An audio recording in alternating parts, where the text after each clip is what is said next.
Persona 3 is one of my favorite video games of all time. When I first played it back in 2015, it revealed the true artistic beauty of the medium to my League of Legends rotted teenager brain, and for that, I am eternally grateful. However, Persona 3 is by no means a frictionless experience. It is a strange, monotonous, repetitive, and frustrating game that always felt difficult to recommend and unwieldy to revisit. That is, until a certain remake was announced in 2023. Enter Persona 3 Reload. When I first saw the reveal trailer, I was ecstatic. I had yet to experience a remake for a formative game from my childhood, but I had played other remakes like Resident Evil 4 and Final Fantasy VII, and was excited to share a game I loved so much with my friends. I watched every trailer, wrote notes for a potential video before it released, and immediately dove in on day one. Night zero, pre-installed for the moment the Steam servers would let me in. My heart welled with nostalgia as the gorgeous opening cinematic played alongside the triumphant new main theme,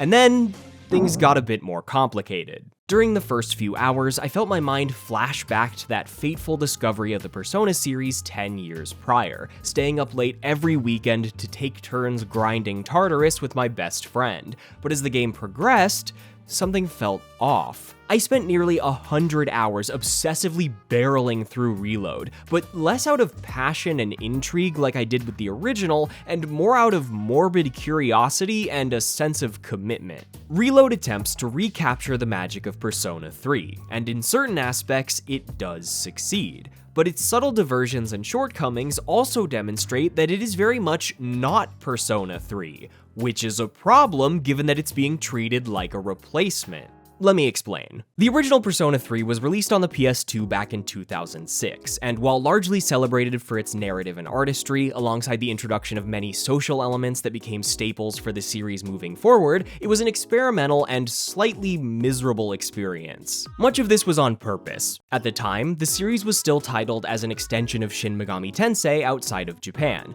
and the gameplay itself sought to put players in the shoes of high school students spending every night putting guns to their heads as they climbed a fucking hell tower. Party members would grow fatigued as you explored dungeons, hampering their abilities in combat and adding more pressure to deadlines as you waited for them to recover. Social links with confidants could reverse or break entirely if you chose bad dialogue options or ignored them for long periods of time. These mechanics weren't implemented perfectly by any means, but they were intentional roadblocks to add tension to the calendar system and humanity to character interactions, and yet they are nowhere to be found in Reload. Instead of treating this remake as an opportunity to further experiment with the narrative impact these frictional systems provided, Atlus simply erased every point of contention to align Persona 3 with their unabrasive modern offerings like Persona 5 and Metaphor ReFantasio. I've often heard Reload described as faithful to a fault, which is also what I considered titling a hypothetical video about it before completing my playthrough. But upon further reflection, I think this description is inaccurate, as Reload neglects and misunderstands some of its most important design elements, resulting in a slightly hollow replica that fails to capture some of what made the original a cult classic in the first place. For example, Reload feels like it understands that Tartarus, the game's 264-floor dungeon, is a repetitive slog, but is also too afraid to upset the fanbase with any drastic changes, resulting in a crawl that trades friction for over-polished floors. In the original Persona 3, you can't directly control your own party members, meaning you need to center your entire strategy around corralling 3 dumbasses that will only heal you about 5 hours after you've died and turned off the console. But in Reload, you're set on a constant exponential growth trend with the help of a suite of new unlockable perks and abilities. You can run faster than enemies, auto-apply status effects at the start of every fight, ignore party member weaknesses, and cast crazy one-shot cutscene moves, despite the fact that the game's general difficulty hasn't been adjusted to counteract these power spikes. To be clear, I think adding the ability to control your party members would be a great way to experience the original Persona 3, but there's also something undoubtedly meaningful about the exact way I experienced that damn game. The bigger issue in my eyes, though, is the loss of some sauce, as Reload can feel overly modernized and strangely lower budget in comparison to its source material. A fancy new code of Unreal Engine paint has covered up some of Persona 3's mid-2000s style and grunge, with character models never quite feeling at home in the game's updated lighting and environments. Reload also neglects some of its most iconic story beats, replacing gorgeous anime cutscenes with stiff in-engine event scripting, as well as fumbling some of its most striking set pieces with overblown lighting and underwhelming animation work. The most damning example here is the downgrade of the cutscene that first introduces the concept of the Dark Hour. Oppressive bass rumbles accompany a truly haunting scene of a man surrounded by blood and coffins as black sludge leaks from his face. So having a default NPC model with no facial expressions hit the kneel before cutting to a static shot of the moon just does not establish the same tone. Funnily enough, I think the pieces of Reload that resonated with me the most weren't relived story beats or boss fights, but small new additions in the form of character development and original music. Things that made me feel like I wasn't just playing a copy of Persona 3. There are some decent new side events to flesh out the male party members who didn't have social links in the original game, and give Mitsuru, Akihiko, Shinji, and Strega a bit more backstory. The downside of adhering so faithfully to the original game's structure is that these new events can feel lacking, like confrontations with villains where nothing significant happens because everyone has to make it out unharmed. But their awkward shoehorning into the calendar does create a new, if largely unintentional, sense of friction. There are now enough overlapping time-gated opportunities that completing every social link isn't guaranteed, adding weight to decisions in ways that I wish the series would lean into even more deliberately. And when it comes to the soundtrack, the new songs are bangers. Full Moon, Full Life channels the heart-wrenching optimism of Persona 3 while feeling distinct from the prior two main themes, and Don't distorts the dissonant chant of mass destruction to craft a funky yet sorrowful contrast to the more confident It's Going Down Now, all of which give Azumi Takahashi a new spotlight under which to shine, rather than filling Yumi Kawamura's shoes on the rest of the soundtrack. Same goes for Changing Seasons, which is one of the few songs with new vocals and motifs as opposed to meticulously similar recreations of the rest of the soundtrack with slightly different MIDI instruments. Outside of the new tracks, I wouldn't really choose to listen to Reload's OST over or alongside the original. It's just not enough to feel like remixes, and illustrates one of the inherent issues with adhering to faithfulness. A soundtrack recreated in this fashion feels like a corporate requirement rather than an artistic endeavor, an attempt to help the remake appear brand new while pulling most of its identity from an existing work. Because Reload didn't attempt to shake up the original narrative's backloaded pacing, experiment with features like fatigue and link reversal, or improve the repetitive exploration of Tartarus and the Abyss of Time, which holy fuck is so boring, the result feels like an overly glossy and coddled recreation, which ultimately begs the question, why? If Reload is largely the same experience but with an inferior coat of paint and every rough edge sanded down to oblivion, doesn't it lose more than it gains? I think all of this is a shame, because there is some heart to be found in this remake, but after 2 years, I struggle to think of many other games I've soured on as much as Reload. Immediately after rolling credits, I would have easily recommended it over the original, but at this point, I'm not really sure. Maybe the original with a party control mod? Maybe neither? It's a frustrating RPG up against a boring RPG. Pick your poison. Problem is, it's getting harder to pick the original. Back in 2015, my buddy and I wanted to get into the series after playing Persona Q. Weird starting point, I know, and it was easy. In the PS3 era, the PlayStation Store had a bunch of PS1 and PS2 games available for purchase, which is how we experienced the original version of Persona 3.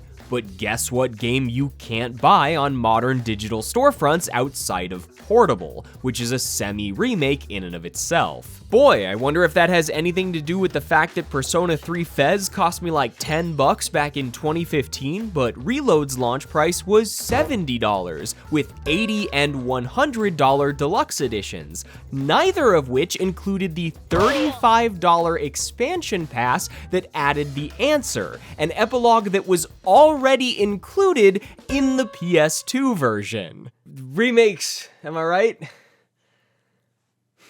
Over the past few years, I've become a bit of a remake hater. Or maybe avoider is a better term, not simply through some surface level AAA bad reasoning, but because the more I explore games across the history of this relatively young medium, the more I appreciate observing how developers have responded to design trends, graphical limitations, and sound chips. But at the same time, I'm no purist. Child me reveled in running around as Yoshi and making him pull flower petals on my friend's copy of Mario 64 DS, and you already know I'm on wiki pages looking for 60 FPS mods when I'm emulating. For this video though, I'll be focusing on remakes, not remasters. Seeing game worlds get reimagined under the helm of new teams is exciting, and remakes are undoubtedly a popular way for long-running franchises to bring in new fans. It's how I experienced Resident Evil 4 for the first time. The part that turns me hater mode is hearing remake discussions consistently center around faithfulness and so-called objective improvements, leading to the original versions of games getting disregarded and buried. If you told your friend that you were interested in watching the Sam Raimi Spider-Man trilogy, and your friend responded with, "Nah man, just watch the MCU ones, the VFX are better and they used newer cameras,"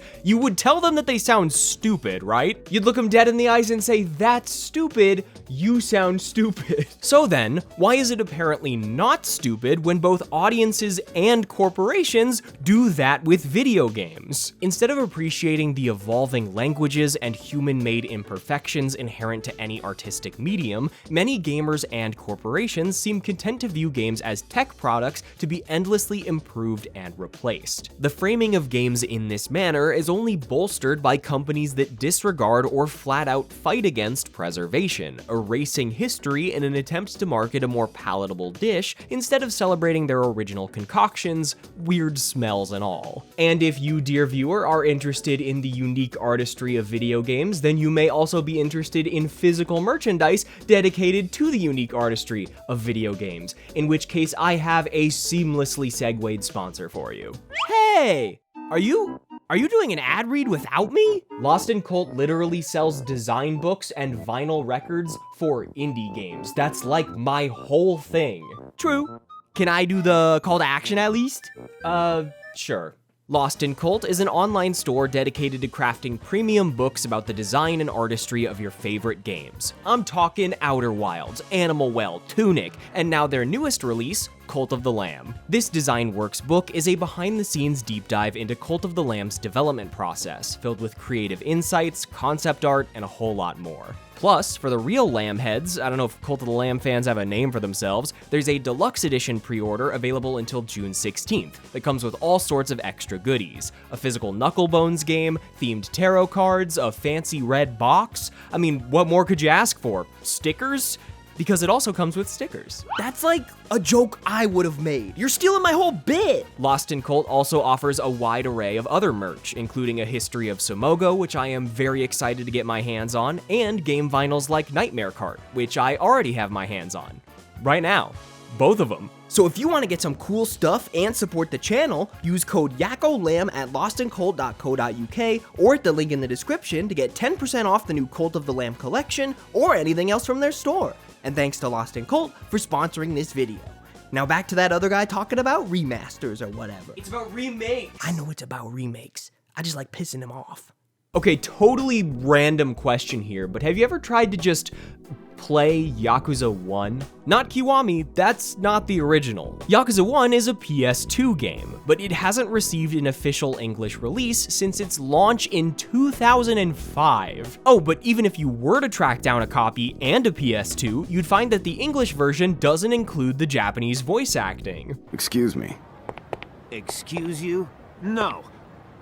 Fuck you. When I look back at the amount of hoops I had to jump through to set up the emulator, find the game, install another program to patch in a fan mod, and get it upscaled properly, I understand why most fans say just play Kiwami when new players ask where to start. As Sega ignores the concept of porting and actively attempts to wipe older versions of their games from digital storefronts, I wouldn't be surprised if new fans of the series don't even know that the PS2 versions exist. But after going through the hassle to play the originals for myself, Oh man, do I have some opinions. Yakuza 1 is absolutely drenched in atmosphere, a unique balance of comedy, drama, and action centered within a bustling nightlife district where gaudy streetlights shimmer through the rain. Cool blue filters and hazy glows give the overworld and cutscenes an almost dreamlike quality, the game's cinematic nature enhanced by fixed camera angles a la Resident Evil. Kiwami, on the other hand, looks like this. We can have a little cat fight in the comments if you want, but in my eyes, that's not an objective upgrade,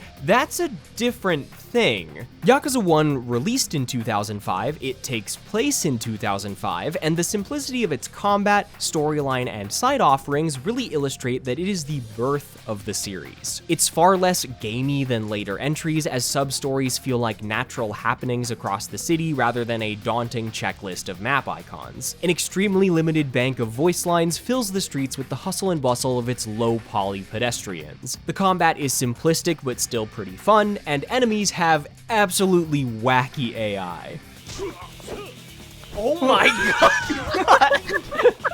Look at it, he's running in circles, look at that guy. Despite the fact that many would refer to these details as outdated, you can feel the risks this game took upon release. It just has an energy to it. As a series, Yakuza is extremely rewarding to play through, as it provides a reflection of both the artistic evolution of its development studio and the cultural shifts of Japan over the past 20 years, especially since each game, excluding Zero, is set around the time of its release. Unfortunately, Kiwami ends up throwing a wrench into this historical context, as one of its main goals was to piggyback off of Yakuza Zero's breakout success by remodeling the older games in Zero's image.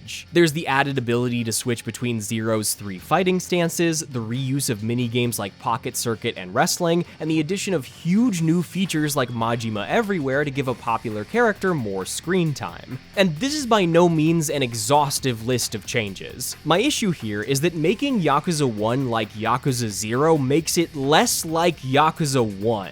And I don't want to play Yakuza 0 again, I already played it. Kiwami sacrifices the intended encounter designs, tight-knit scale, and unique aesthetic of Yakuza 1 for a surface level more. More unlockables, more achievements, more heat actions, and more stuff to do.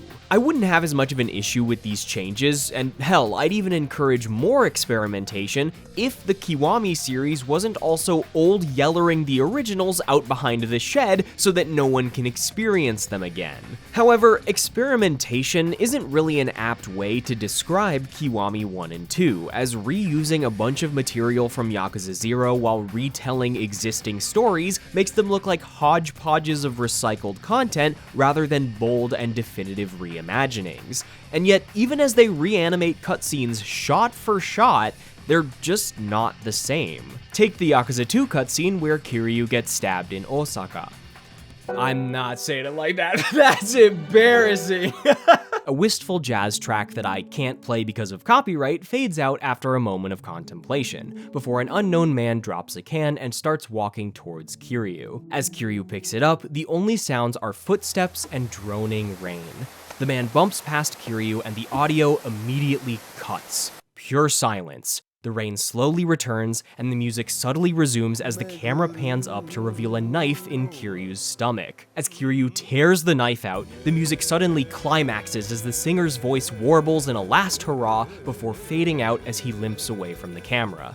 This is one of my favorite moments in any of the Yakuza games I've played so far, and represents so many deliberate artistic choices to set the tone. In Kiwami 2, much of this tension is undercut by a cartoonishly loud stab sound effect and metalcore song that bring a very different vibe to the entire scene. I know this is an extremely specific example, but I bring it up to illustrate that quote-unquote better graphics do not somehow objectively improve Yakuza 2's storytelling prowess, and I believe Kiwami 2 fails to capture the same suspense and catharsis of the original scene. What makes me sad is that due to Sega's lack of care, less and less people will have a shot at playing these games in favor of the Kiwamis, which also means less people will talk about them, share them, or even know they exist. But if you thought the mistreatment of the series stopped there, then clearly you aren't a Yakuza fan. And nowadays, that might be a blessing in disguise. With the release of Kiwami 3 on February 11th, Yakuza 3 Remastered was delisted from digital storefronts outside of a $130 bundle that includes every Yakuza game. This makes me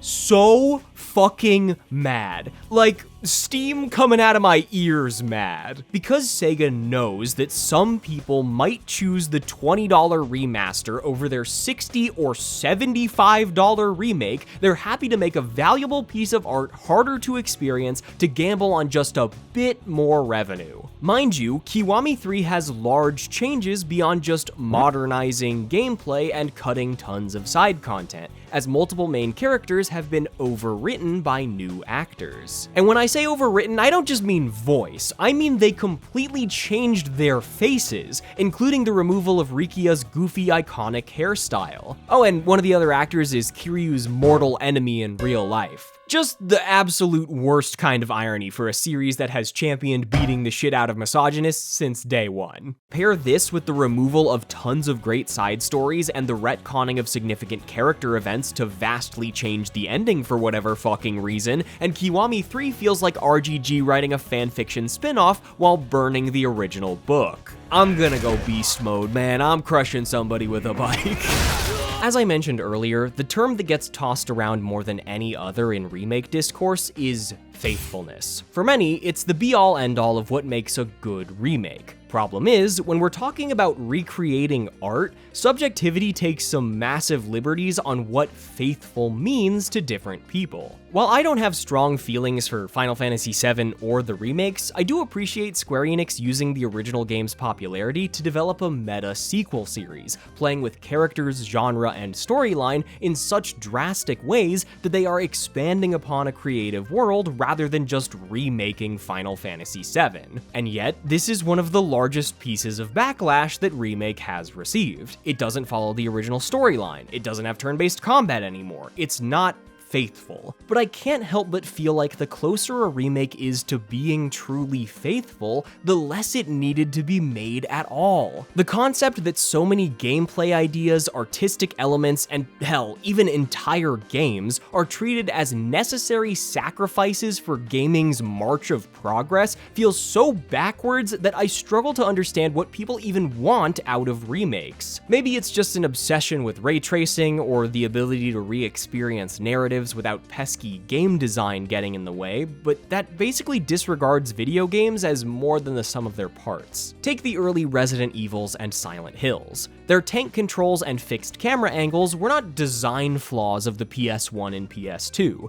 They were intended design choices to alter how you see the world and interact with it. You can't implement atmosphere, jump scares, or combat challenges in the same way if the camera floats freely over the player's shoulder.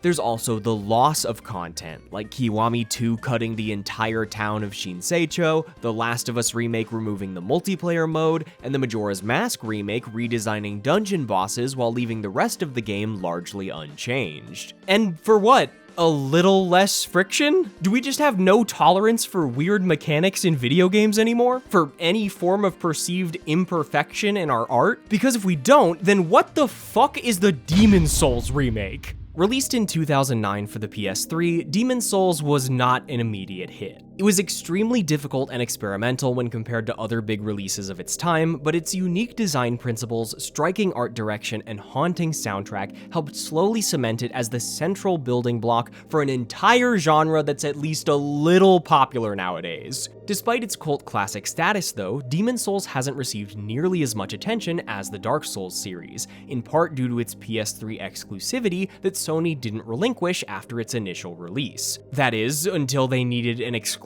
launch title for the PS5. Out of all the games I've mentioned so far, the Demon's Souls remake is the most confusing to me. Here you have a game adored for every piece of its design, one that demonstrates how an oppressive dark fantasy aesthetic pairs perfectly with challenging, frustrating, and in some cases downright fuck you unfair mechanics and runbacks. So if faithfulness in this remake means not touching any of the game design, why are other artistic elements treated as disposable? When looking at Demon's Souls in a bubble, I think this remake is an incredible technical showcase. 6 years after its release, many argue that it's still the best looking game on the PS5. The dynamic lighting, the glowing magic and fire, the particle effects, the detailed buildings that show their age with cracks, debris, and sprouting weeds, it's all quite the achievement, but when compared to 2009's Demon's Souls, it feels too polished. The stylized and weathered UI has been exchanged for a flat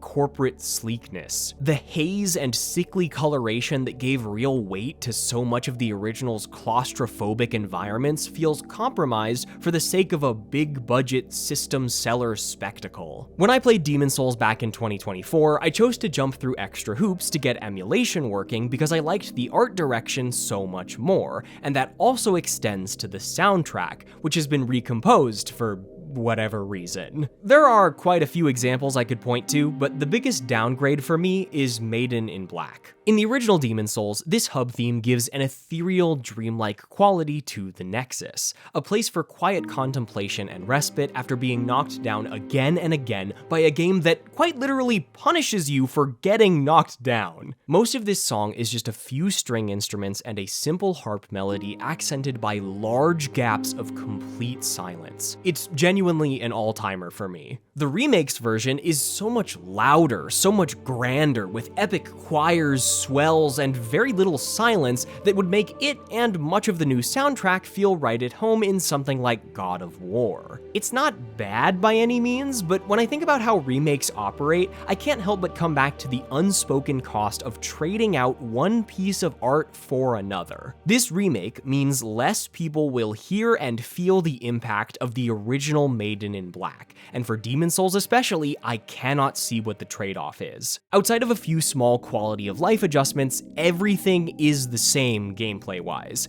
The exact map layouts, enemy and boss designs, item mechanics, even the frame data, I think. This means that playing Demon's Souls PS5 will undoubtedly give new players some of the iconic highs and lows of the original, but it also makes it a hell of a missed opportunity. Remaking a relatively obscure title like Demon's Souls was an opportunity to expand upon world tendency, reimagine bad boss fights, or even add the cut 6th area. But they didn't. Gameplay-wise, there is essentially nothing new here. Thus, if you're an art direction and soundtrack junkie like me, there's almost zero reason to play the remake if you have a PC. I could say the remake's online features are easier to access than the custom fan-made server, but You can't play online on PS Plus. That's like such an important part of the game.